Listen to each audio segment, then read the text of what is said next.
ഇത് മനുഷ്യത്വമാണ്. ഇത് അന്നം എന്ന് പറയുന്നത് ദാനമാണ്. എല്ലാവരെയും ഒന്നിച്ചു കൊണ്ടുപോകുന്നത്, എല്ലാ മതവിഭാഗങ്ങളും എല്ലാ കാര്യങ്ങളിലും പങ്കെടുത്ത് മുൻപോട്ട് പോകുന്ന ഒരു കാഴ്ചയാണ് നമുക്കിവിടെ കാണാൻ കഴിയുന്നത്. എന്റെ മനസ്സിൽ തോന്നി, ഞാൻ ഇവിടെ ആദ്യമായിട്ട് അന്നദാനം കഴിക്കാൻ വന്നപ്പോൾ എന്റെ മനസ്സിൽ ദേവി തോന്നിച്ചതായിരിക്കാം, എനിക്കിവിടെ ഒന്ന് പൊങ്കാല ഇടണമെന്ന് തോന്നി. അടിപൊളിയായിട്ടല്ലേ പൊങ്കാല നടക്കുന്നത്.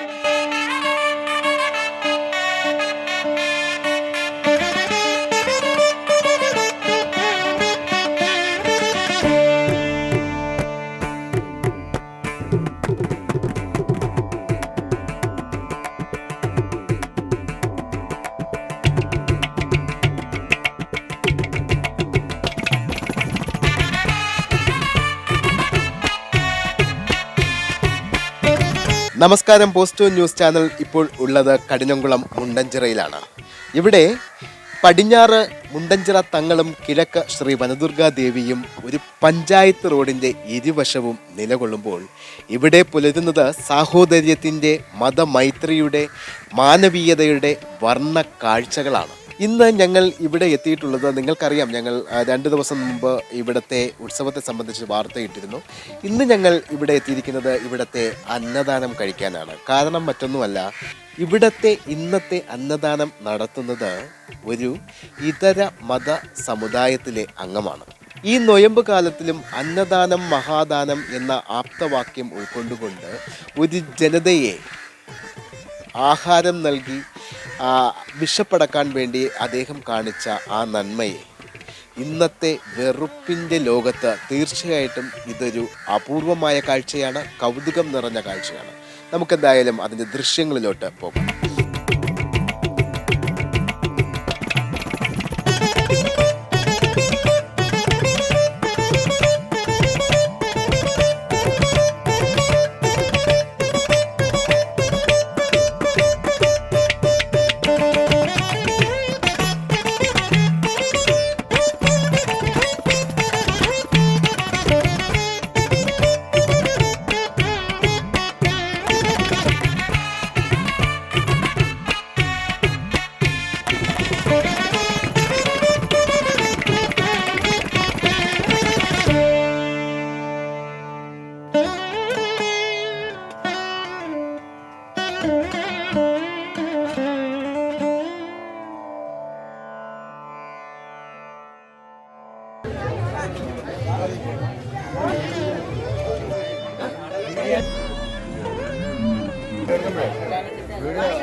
വെറുപ്പിൻ്റെ രാഷ്ട്രീയം നിറച്ച മനുഷ്യനെ തമ്മിൽ അകറ്റുന്ന ഈ കാലഘട്ടത്തിൽ, ഈ കെട്ട കാലഘട്ടത്തിൽ ഇത്തരം കാഴ്ചകൾ മനുഷ്യത്വത്തിൻ്റെ, മാനവീയതയുടെ ഉത്തമ ഉദാഹരണങ്ങൾ തന്നെയാണ്.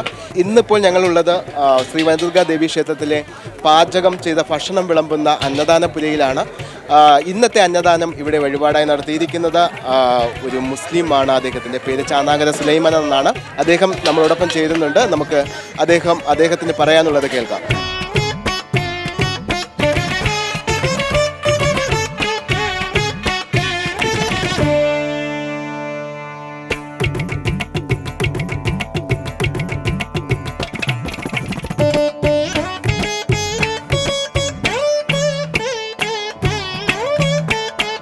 മതത്തിൻ്റെ പേരിൽ മനുഷ്യനെ തമ്മിൽ ഭിന്നിപ്പിച്ച് നിലനിൽക്കുന്ന ഒരു സാഹചര്യമാണ് ഇന്നത്തെ കാലഘട്ടത്തിലുള്ളത്. ഏതായാലും ഇത്തരം ഒരു കാഴ്ച തികച്ചും കൗതുകപരമായിട്ടാണ് ഞങ്ങൾക്ക് തോന്നുന്നത്. എന്താണ് എല്ലാ വർഷവും? ഞാൻ കഴിഞ്ഞ 24 വർഷമായി കണ്ടിന്യൂ ആയിട്ട് എൻ്റെ വീടിൻ്റെ തൊട്ട് അടുത്തുള്ള ക്ഷേത്രത്തിൽ, കാരണം അവിടെ ഇങ്ങനെ ആദ്യമായിട്ട് അന്നദാനം കൊടുക്കണമെന്ന് അവർ എന്നോട് ഒന്ന് ആവശ്യപ്പെടുകയും അതിനെന്തെങ്കിലും സഹായം ചെയ്യണമെന്ന് പറഞ്ഞു. അപ്പോൾ ഞാൻ ചോദിച്ചത് എത്ര രൂപ ഒരു ദിവസത്തേക്ക് എത്ര രൂപയെന്ന് ചോദിച്ച് അത് ഒരു എമൗണ്ട് പറയും. അതിനെ ഞാൻ കണ്ടിന്യൂ ചെയ്ത് കഴിഞ്ഞ 24 വർഷം കൊണ്ടും, അതായത് 1 വർഷവും 2 വർഷവും നമ്മുടെ കോവിഡുമായി ബന്ധപ്പെട്ട് കൊടുത്തിട്ടില്ല. ബാക്കി അതിനുശേഷമുള്ള മഹാദേവർ ക്ഷേത്രം, നമ്മൾ തോന്നയ്ക്കൽ, ഇങ്ങനെയുള്ള ഒരുപാട് ക്ഷേത്രങ്ങളിലേക്ക് അതിൻ്റെ ആവശ്യമായ രീതിയിൽ അന്നദാനവുമായി ബന്ധപ്പെട്ട് കൊടുക്കുന്നു. ഇവിടെ ഈ വർഷവും എൻ്റെ സുഹൃത്തുക്കളും മറ്റു ക്ഷേത്രത്തിൻ്റെ ഭാരവാഹികളും ഒന്ന് ചോദിക്കുകയും ഞാൻ പറഞ്ഞു ഞാനെന്താ കൊടുക്കാമെന്ന് പറഞ്ഞിട്ടുണ്ട്. ഇത് മനുഷ്യത്വമാണ്. ഇത് അന്നം എന്ന് പറയുന്നത് ദാനമാണ്. അന്നദാനമല്ല, ഇത് അന്നം മനുഷ്യനിക്ക് കൊടുക്കാനുള്ളതാണ്. ഈ സമൂഹത്തിന് നമ്മൾക്ക് ഏറ്റവും പ്രധാനപ്പെട്ടത് നമ്മുടെ മനുഷ്യത്വപരമായ രീതിയിലുള്ള പ്രവർത്തനങ്ങളാണ്. ഞാൻ ജീവിച്ചിരിക്കുന്ന കാലം വരെയും പിന്നെ എൻ്റെ മക്കളൊക്കെ ഡോക്ടേഴ്സാണ്, അവരും ഇത് കണ്ടിന്യൂ ചെയ്ത് കൊണ്ടുപോകും. അങ്ങനെ തന്നെയാണ് ഞാൻ ഇതുവരെ മനസ്സിൽ തീരുമാനിച്ചിട്ടുള്ളത്, അവരോട് പറഞ്ഞു പഠിപ്പിച്ചിട്ടുള്ളത്. അപ്പോൾ അവർ കണ്ടിന്യൂ ചെയ്യും. മാത്രമല്ല നൊയമ്പ് കാലഘട്ടവും കൂടിയാണ് ഇത്. നോമ്പായതുകൊണ്ടാണ് ഞാൻ കുറച്ച് സമയം ഇവിടെ വെയിറ്റ് ചെയ്യാത്തത്. മറ്റേത് ഇത് കൊടുത്ത് മൊത്തവും തീർന്നതിന് ശേഷം പോകുള്ളൂ. എനിക്ക് നോമ്പുണ്ട്, എന്നാലും വിശക്കുന്നവർക്ക് ഭക്ഷണം കൊടുക്കണം. നോമ്പ് ഞങ്ങൾ പ്രത്യേക ഒരു പദവിയാണ്. ആ നോമ്പുള്ളവർ നോമ്പ് പിടിച്ചോട്ടെ. ഇത് വിശക്കുന്നവർക്ക് ഭക്ഷണം കൊടുക്കുക, അതിനകത്ത് വേറൊരു നിർബന്ധമില്ല. പ്രവാചകൻ പറഞ്ഞ അല്ലെങ്കിൽ മനുഷ്യ രാശിയിൽ പറഞ്ഞിട്ടുള്ള ആ കാര്യങ്ങൾ നമ്മൾ നിർബന്ധമായി ചെയ്യണം. അതിനകത്ത് വെറുപ്പിൻ്റെയോ അല്ലെങ്കിൽ രാഷ്ട്രീയത്തിൻ്റെയോ ഒന്നുമല്ല. ഇത് മനുഷ്യത്വപരമായി ചെയ്യുന്ന കാര്യങ്ങളാണ്. നമുക്കത് ഇനിയും കണ്ടിന്യൂ ചെയ്ത് പോകണം.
സൂപ്പർ, നല്ല സൂപ്പർ. എല്ലാ ദിവസവും വരുന്നതാണോ? എല്ലാ ദിവസവും വരും. ആണല്ലേ?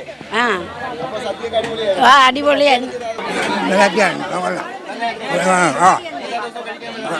ഞാൻ രണ്ടു ദിവസം വന്നില്ല, ബാക്കി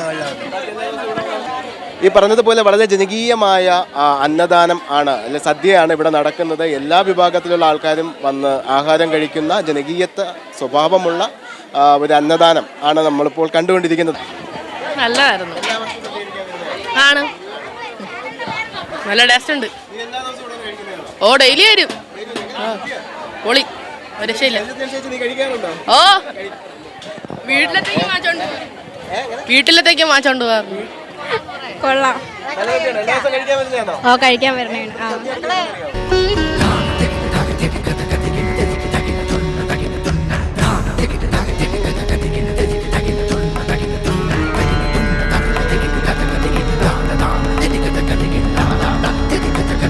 ഉത്സവം തുടങ്ങിയ അന്നു മുതൽ ഇവിടെ പാചകം ചെയ്യുന്ന പാചകക്കാരാണ് നമ്മളോടൊപ്പം ഉള്ളത്. ഇവിടെ മാത്രമല്ല, ഇവിടുത്തെ ഈ പ്രദേശങ്ങളിലെ ഉത്സവങ്ങൾക്കെല്ലാം ആയിരക്കണക്കിന് ആളുകൾക്ക് ആഹാരം ഒരുക്കുന്ന വളരെ പ്രസിദ്ധരായിട്ടുള്ള പാചകക്കാരാണ് നമ്മളോടൊപ്പം ഉള്ളത്. നമുക്ക് അവരോട് ചോദിക്കാം എങ്ങനെയുണ്ടായിരുന്നു ഇവിടുത്തെ അനുഭവമെന്ന്. ചേട്ടാ, എന്താണ് പേര്? ഹരിപ്രസാദ്. അൻവർ. നിങ്ങൾ എത്ര വർഷമായി നിങ്ങൾ ഈ പാചകം തുടങ്ങിയിട്ട്? 20 കൊല്ലമാവും 20 കൊല്ലമായിട്ട് ഇവിടെ ഈ അമ്പലത്തിൽ പാചകം ചെയ്തുകൊണ്ടിരിക്കുക. ഒരു ദിവസം ശരാശരി എത്ര പേര് വരും ഇവിടെ ഫുഡ് കഴിക്കാൻ വേണ്ടി? 2000 പേരെ കാത്തുണ്ട്. 2000 പേർക്ക്. അപ്പോൾ നിങ്ങൾ എത്ര മണി തൊട്ടാണ് ഇവിടെ ഈ പാചകം? 3 മണിക്ക്. രാവിലെ 3 മണി, വെളുപ്പിനെ 3 മണിക്ക്. 3 മണി തൊട്ട് തുടങ്ങും. ഇത് പാചകം കഴിയുമ്പോഴത്തേക്ക് ഒരു 11 മണിക്ക്. 11 മണിക്ക് പാചകം കഴിയും. അപ്പോൾ ഇവിടുത്തെ ഈ വർഷം എത്ര ഉത്സവങ്ങൾക്ക് നിങ്ങൾ സദ്യ ഒരുക്കിയിട്ടുണ്ട്? ഇത് 7 ദിവസമായി. ഈ വർഷം നിങ്ങൾ ഈ സീസണിൽ എത്ര 3 അമ്പലങ്ങൾ. എത്ര ദിവസമായിട്ടുണ്ട്? ഇന്ന് 6 ദിവസമായി. ഈ അമ്പലത്തിൽ 6 ദിവസം. നാളെ സദ്യ. നാളെ നല്ല സദ്യയാണ് നമ്മൾ കൊടുക്കാൻ വേണ്ടി തീരുമാനിച്ചിരിക്കുന്നത്. എന്ന് വെച്ചാൽ ആൾക്കാർ ഇപ്പം നല്ല ഫുഡ്, നല്ല അഭിപ്രായം കാര്യങ്ങളൊക്കെയാണ് നമ്മൾ പറയുന്നുണ്ട് ഇവിടെ. സ്പെഷ്യൽ നാളെ കുറച്ച് സ്പെഷ്യലുണ്ട്. അപ്പോൾ അങ്ങനെ നമ്മൾ പറയുന്നില്ല അത്. അതാണ് നമ്മൾ ഉദ്ദേശിക്കുന്നത്. അപ്പോൾ എന്തായാലും അതും നമ്മളെ ഈ സദ്യ അന്നദാനം കഴിക്കാൻ വേണ്ടി പറഞ്ഞ ആൾക്കാരൊക്കെ ആകുമ്പോഴേക്കും അതൊരു വെറൈറ്റി ആവുകയും ചെയ്യും. അത് വേറെ ലെവലായിരിക്കും. വേറെ ഇനി ഉത്സവം ഇനിയിപ്പം സീസൺ കഴിഞ്ഞ് വരെയാണ്. ഇനിയിപ്പം നമുക്ക് ഇനി വേറെ കല്യാണ വർക്കും കാര്യങ്ങളൊക്കെ ഉണ്ട്. ഓക്കെ, അപ്പോൾ അങ്ങനെയാണ്. ഒരു ദിവസം ഏകദേശം 2000 പേരോളം ഇവിടെ സദ്യ കഴിക്കാൻ പറ്റും. 2000 പേർക്ക് ഫുഡ് ഒരുക്കുന്ന അത് വളരെ വലിയ ശ്രമകരമായിട്ടുള്ള ഒരു പണി തന്നെയാണ്. ഏതായാലും പാചകക്കാരുടെ വാക്കുകൾ നമ്മൾ കേട്ടു. നാളത്തോടെ ഉത്സവം അവസാനിക്കുകയാണ്. ഇവിടുത്തെ ഉത്സവം എന്നുള്ളത് ജനകീയ സ്വഭാവം ഉള്ള ഒരു ഉത്സവമായിട്ടാണ് ഇത് ചെയ്യുന്നത്. എങ്ങനെയാണ് ഇവിടുത്തെ മറ്റുള്ള മറ്റ് ക്ഷേത്രങ്ങളെ അപേക്ഷിച്ച് ഈ ശ്രീ വനദുർഗ ഭദ്രകാളി ദേവീ ക്ഷേത്രത്തിലെ മഹോത്സവം എന്ന് പറയുന്നത് ഈ നാടിൻ്റെ ഉത്സവമാണ്. ഇവിടുത്തെ ഓരോ ജനാധിപത്യ വിശ്വാസികളുടെയും ഉത്സവമാണ്. ഓരോ മതവിഭാഗത്തിൻ്റെയും, കാരണം എല്ലാ മതവിഭാഗങ്ങളെയും ഒത്തൊരുമിച്ച് ഈ ക്ഷേത്രത്തിൽ സഹകരിച്ച് കൊണ്ടുപോകുന്ന ഒരു കാഴ്ചയാണ് നമുക്ക് കാണാൻ കഴിയുന്നത്. എല്ലാവരെയും ഒന്നിച്ചു കൊണ്ടുപോകുന്നത്, എല്ലാ മതവിഭാഗങ്ങളും എല്ലാ കാര്യങ്ങളിലും പങ്കെടുത്ത് മുൻപോട്ട് പോകുന്ന ഒരു കാഴ്ചയാണ് നമുക്കിവിടെ കാണാൻ കഴിയുന്നത്.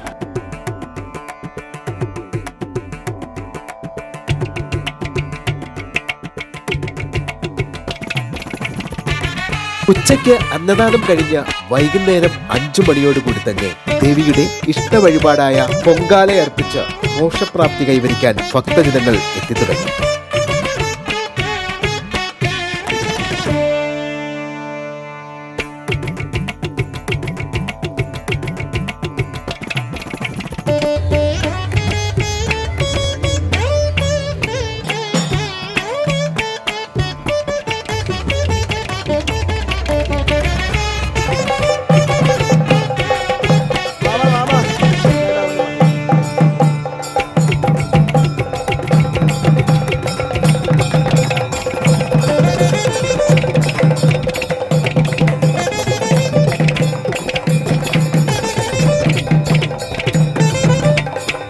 കൃത്യം 6 മണിക്ക് തന്നെ പൊങ്കാലയടുപ്പിൽ തീ കൊളുത്തി.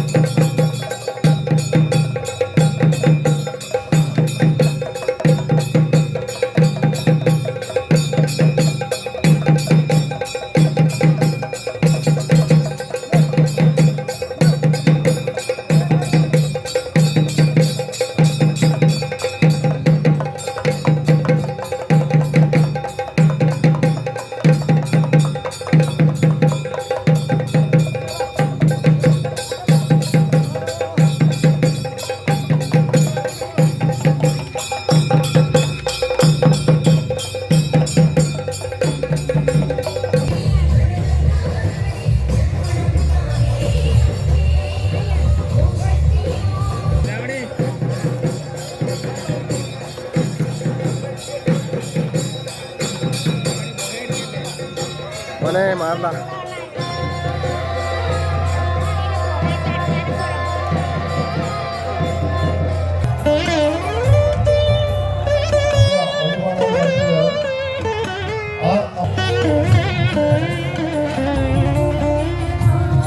സാമൂഹ്യ വഴിപാട് പ്രശോഭനാദേവൻ വഴിപാടായി നടത്തുന്നത്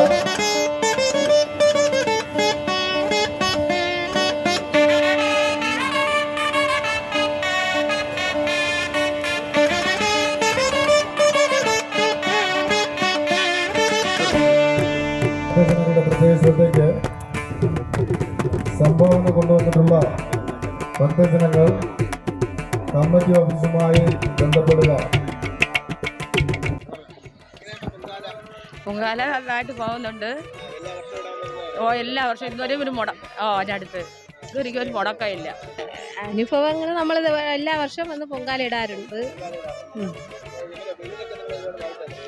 ഇല്ല, വെയിലൊക്കെ ഒതുങ്ങിയ ശേഷമാണ് ഇവിടെ പൊങ്കാല അടുപ്പിൽ തീ എത്തിച്ചത്. നമ്മളെ കുടുംബക്ഷേത്രത്തിൽ നമ്മൾ ഞായറാഴ്ച അല്ലെങ്കിൽ നമ്മൾ വന്ന് ഇടും. ഞങ്ങള് 60 കാലം മുതൽ ഇവിടെ പൊങ്കാല ഇടാൻ വരാറുണ്ട്. ഞങ്ങളുടെ സ്ഥലം കഴിക്കുട്ടത്താണ്. എല്ലാ വർഷവും എല്ലാ വർഷവും വരും.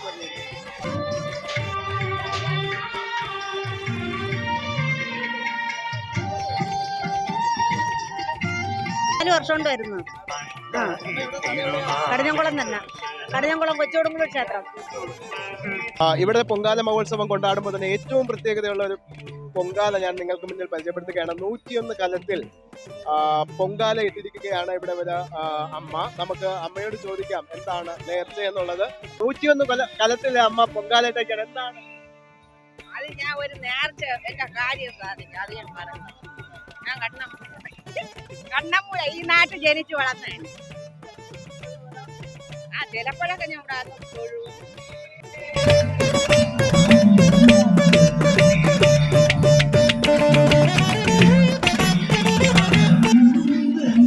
പൊങ്കാലൊക്കെ കഴിഞ്ഞോ? പൊങ്കാല ഇട്ടോ? പറ്റുമ്പോഴെല്ലാം കഠിനംകുളം പറ്റുമ്പോഴെല്ലാം വരും. ഉണ്ട്. എങ്ങനെയുണ്ട് പൊങ്കാല? പൊങ്കാല കുഴപ്പമില്ല. എല്ലാ ശക്തിയോടെയുള്ള അമ്മയുടെ പൊങ്കാല അടിപൊളിയായിട്ടല്ലേ പൊങ്കാല നടക്കുന്നത്. ഞാൻ ഇവിടെ അടുത്ത് തന്നെ. അറിവായ കാലം മുതൽ വരെയാണ്. ഞങ്ങളുടെ സ്ഥലം പെരുങ്കുഴി. ഞങ്ങളുടെ അമ്മയുടെ സ്ഥലമാണ് കഠിനംകുളം. അമ്മാമ്മയെ അവിടെ പെരുങ്കുഴിയിൽ കല്യാണം കഴിച്ചുകൊണ്ട് വന്നു. അത് കഴിഞ്ഞ് അമ്മാമ്മയുടെ കാലശേഷം അമ്മ വരുന്ന പൊങ്കാല ഇടുമായിരുന്നു. അമ്മ, വലിയമ്മ, അങ്ങനെ എല്ലാവരും. പിന്നെ ചെറുമക്കളായ ഞങ്ങൾ വർഷം തോറും മുടങ്ങാതെ പൊങ്കാലയ്ക്ക് വരാറുണ്ട്. പൊങ്കാല എന്നൊക്കെ നല്ല രീതിയിൽ നടന്നു. ഞാൻ ആദ്യമായിട്ടാണ് ഇവിടെ പൊങ്കാല ഇടാൻ വന്നത്. ചാന്നാങ്കര ആദ്യം എന്റെ മനസ്സിൽ തോന്നി. ഞാൻ ഇവിടെ ആദ്യമായിട്ട് അന്നദാനം കഴിക്കാൻ വന്നപ്പോ എന്റെ മനസ്സിൽ ദേവി തോന്നിച്ചതായിരിക്കാം. എനിക്കിവിടെ ഒന്ന് പൊങ്കാല ഇടണമെന്ന് തോന്നി. പൊങ്കാല നേടിക്കുന്ന സമയമാണ്. പൊങ്കാല നേടിക്കുന്ന ദൃശ്യങ്ങളാണ് നമ്മളിപ്പോൾ കണ്ടുകൊണ്ടിരിക്കുന്നത്.